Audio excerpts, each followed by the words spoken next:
Nesse final de semana nós tivemos o Derby de Madrid, que colocava um contra o outro aí, times em momentos bastante distintos, né? O Real Madrid, mesmo que às vezes sofrendo, mas estava com uma temporada basicamente só de vitórias, né? Enquanto o Atlético de Madrid vinha aí de ser apanhado, né? No caso, apanhou para o Valência na Liga por 3-0. E aí esperava-se eu esperava pelo menos que o Real Madrid fosse ganhar esse jogo, mas o Atlético acabou se dando muito bem e na base dos cruzamentos, né, cara? A gente teve uma vitória do Atlético de Madrid por 3-1 para cima do Real Madrid, com 2 de Álvaro Morata, o próprio, lei do ex. Inclusive o Álvaro Morata não comemorou, foi pouco não, tá? Comemorou muito. E os 2 gols vieram de cabeça e também o gol do Griezmann veio de cabeça, o Griezmann que não é um cara muito alto. Então, foi uma partida interessante, cara, porque também teve uma coisa que eu destaco e pergunto pro Yuri depois, que o Saúl deu 2 assistências, né, 2 cruzamentos, e o Morata, as 2 vezes que ele faz o gol, ele ganha em cima do Alaba. Então, o Alaba aí é um jogador que eu admiro bastante, mas as 2 vezes ele falha na marcação do Morata, e pior, na segunda vez, é ele que não marca o Morata corretamente, o Morata faz o gol, e o Alaba fica pistolíssimo, o Alaba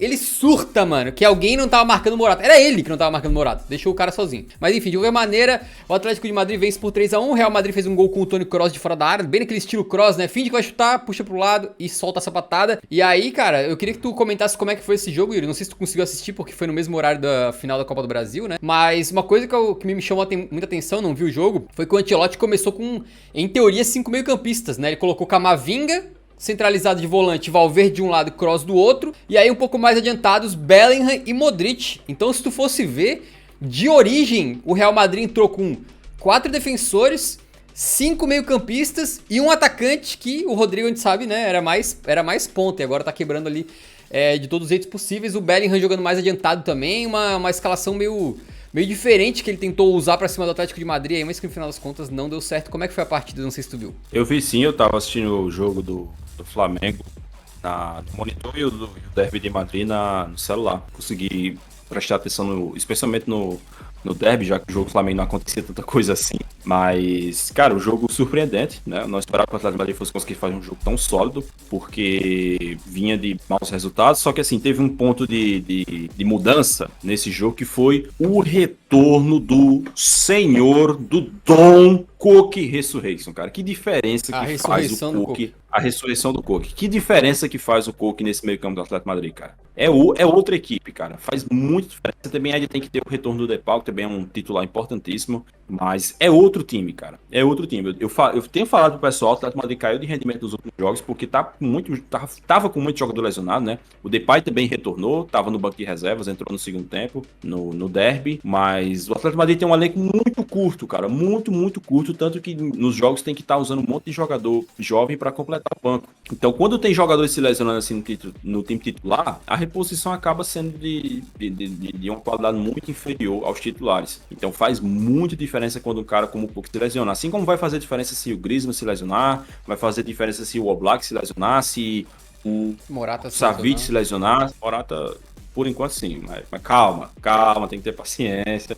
Não pode se empolgar muito assim, não. Mas foi um jogo realmente muito bom do Atlético de Madrid.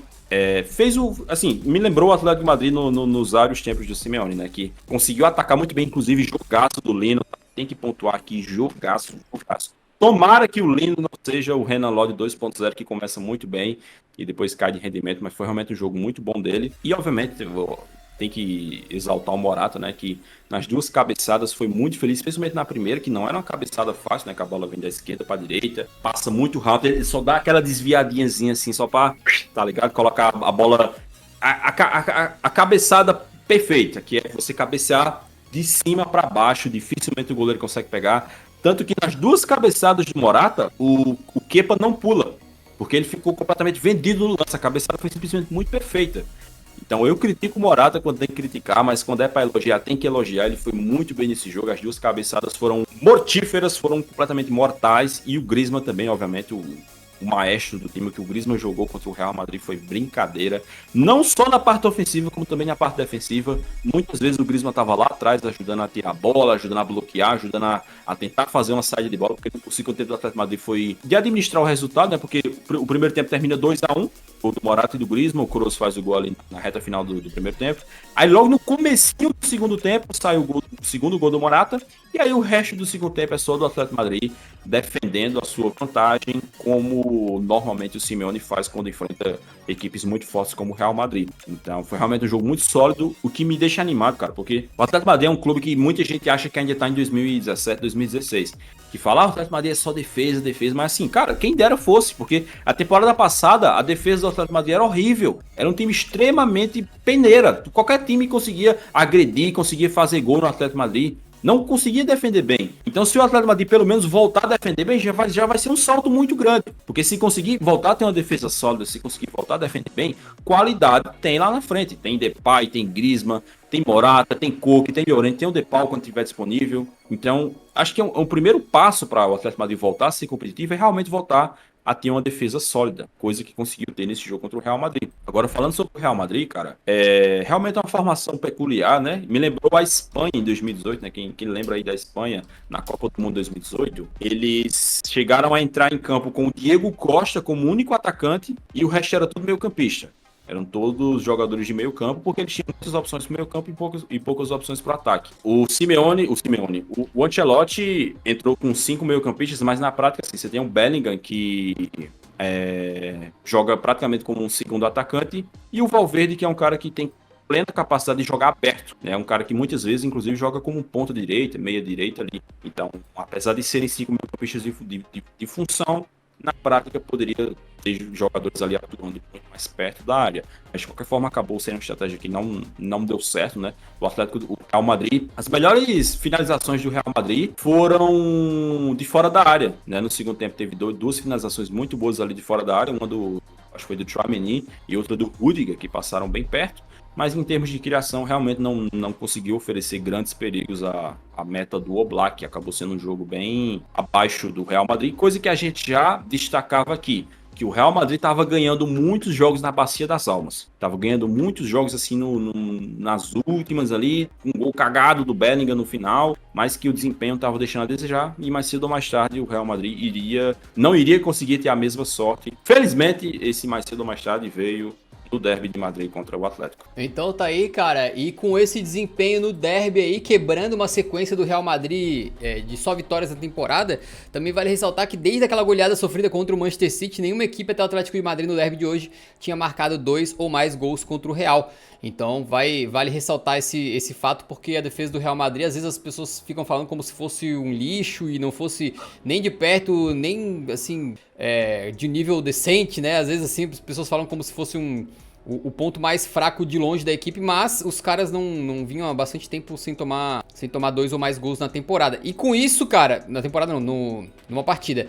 E com isso, o Morata acabou sendo escolhido o jogador da semana. Exatamente, parabéns para o Moratinha que veio parar aqui, né, fazendo com que o Yuri tenha que torcer o seu braço, pedir desculpas ajoelhado para o Morata. E vale lembrar, além de decidir o Clássico de Madrid, eu queria só ressaltar uma coisa. Juntei os números aqui de Atlético de Madrid e Seleção da Espanha nessa temporada. E nos meus cálculos aqui, chamei alguns amigos engenheiros, né, e tal. A gente fez os cálculos, né, e depois de algumas horas a gente chegou à seguinte conclusão. Morata tem 8 gols em 8 jogos na temporada, somando clube e seleção. Média de 1 por jogo, né, então...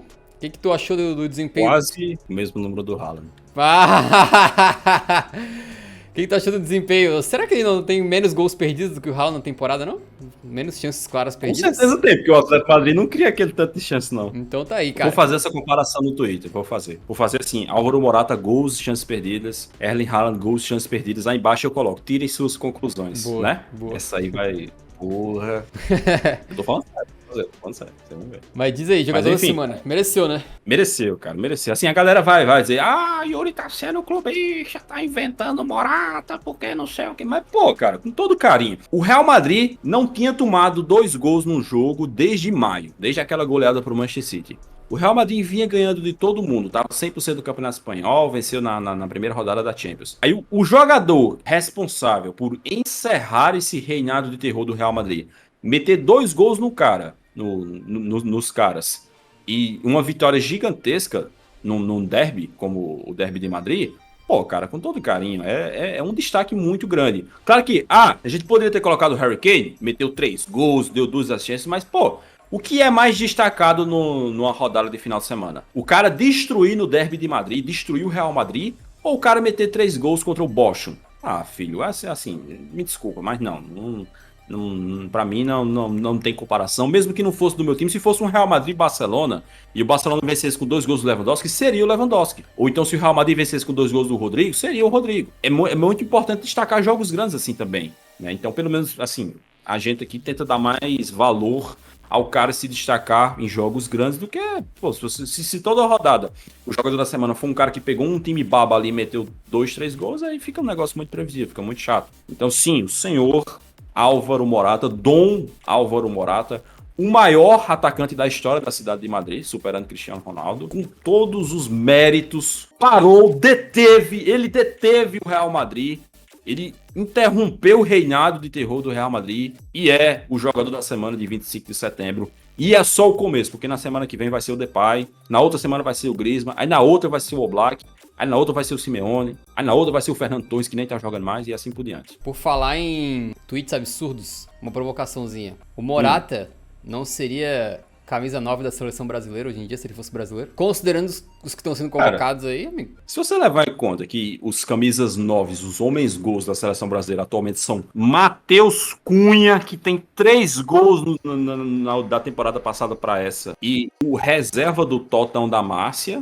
né? Enfim, a gente vai chegar lá, mas eu acho que o Morata brigaria sim. Ah, moleque. Ah, moleque, o camisa 9 que a gente precisa pro Hexa.